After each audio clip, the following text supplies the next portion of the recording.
तो योगी आदित्यनाथ की बीएल संतोष के साथ बैठक लगातार जारी है। 1 घंटे से अधिक का समय बीत चुका है, लेकिन अभी भी बैठक लगातार जारी। चर्चा हो रही है, उत्तर प्रदेश के भावी मंत्रिमंडल पर हो रही है विस्तार से चर्चा।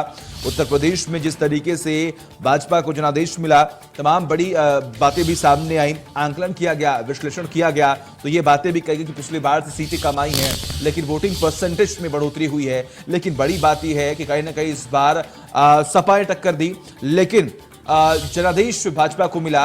अब जो तमाम खामियां थी, अब उन्हें पूरा करने की बात सामने आ रही है कि हमने जो कुछ भी कमी थी, अब उसे किस तरीके से पूरा किया जाए। क्योंकि अब आने वाले वक्त में 24 का चुनाव है और 24 के चुनाव में भी केंद्र में वापस से भाजपा को लाने की पूरी कोशिश की जाएगी। और हर बार इस बात पर जोर दिया गया है कि अगर केंद्र में रहना है तो उत्तर प्रदेश की सत्ता को जीतना है। हालांकि पहला पड़ाव पार हो चुका है, अब देखना यही है कि आखिर आने वाले वक्त में जब चुनाव होंगे तो आखिर भाजपा किस तरीके से काम करती है। हालांकि ये बखूबी सबके सामने है कि कहीं ना कहीं मुश्किलें थी, चुनौतियां सामने थी, लेकिन भाजपा ने तमाम रणनीति बनाकर और अच्छे तरीके से जमीनी स्तर पर जाकर अपनी बातों को पहुंचाकर इस बार जनादेश हासिल किया।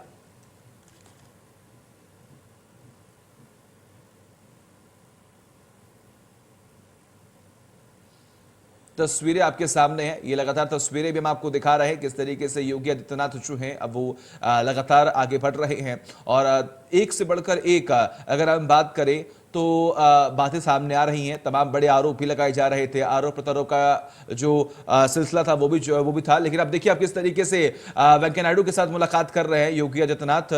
संजय जुड़े हुए हमारे साथ। संजय, अभी तक के बैठकों में क्या कुछ अपडेट है, क्या कुछ बड़ी बातें सामने आ चुकी हैं अभी तक?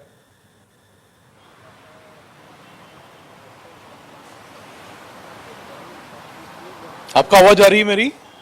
जी संजय, आपकी आवाज आ रही है? क्या आप सुन पा रहे हैं? जी जी, आपको मेरी आवाज आ रही है? आपको मेरी आवाज मिल रही है सर? बिल्कुल। देखिए, योगी आदित्यनाथ कुछ ही देर में यहाँ पर पहुंचने वाले हैं। मैं इस समय मैं यहाँ पर मौजूद हूँ प्रधानमंत्री नरेंद्र मोदी के निवास पर। कुछ ही देर में योगी आदित्यनाथ यहाँ पर पहुंचने वाले हैं। ठीक मेरे पीछे आप देख सकते हैं, ये प्रधानमंत्री निवास है, 7 लोक कल्याण मार्ग है। यहीं पर कुछ ही देर बाद योगी आदित्यनाथ पहुंचने वाले हैं। पहली बार मिलेंगे योगी आदित्यनाथ। चुनाव जीतने के बाद सीधे प्रधानमंत्री के साथ उनकी पहली बैठक होगी। हमने देखा था विधानसभा चुनाव में किस तरीके से एक फोटो काफी वायरल हुआ था, काफी तस्वीर काफी चर्चा में रही, जो प्रधानमंत्री नरेंद्र मोदी योगी आदित्यनाथ की पीठ पर हाथ रखते हैं। जब ईस्टर्न एक्सप्रेसवे का उद्घाटन करने, शुभारंभ करने प्रधानमंत्री नरेंद्र मोदी आए थे, उन्होंने योगी आदित्यनाथ की पीठ पर हाथ रखा था। और उसी फोटो ने जिस तरीके से चमत्कार किया था, वायरल हुआ था फोटो, खूब चर्चा में भी रहा। और अब उत्तर प्रदेश का विधानसभा चुनाव बीजेपी जबरदस्त बहुमत के साथ जीती है। योगी आदित्यनाथ पहली बार दिल्ली पहुंचे, प्रधानमंत्री नरेंद्र मोदी से मिलेंगे, उनका आशीर्वाद लेंगे और उसके साथ ही साथ मंत्रिमंडल विस्तार पर पूरी की पूरी लगभग चर्चा होगी। आज दिल्ली में देर रात तक रुकने का कार्यक्रम है योगी आदित्यनाथ का। हमारी जो जानकारी है उसके अनुसार कल भी योगी आदित्यनाथ कल भी दिल्ली में ही रह सकते हैं।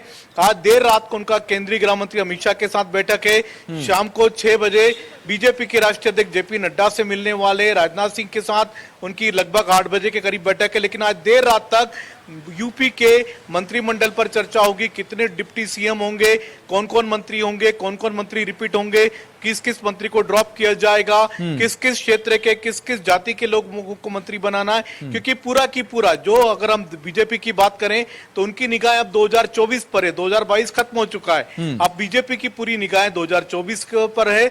और 2024 को ध्यान में रखकर ही योगी सरकार का मंत्रिमंडल का गठन किया जाएगा। ठीक है, बिल्कुल। बहुत बहुत शुक्रिया आपका तमाम जानकारी के लिए।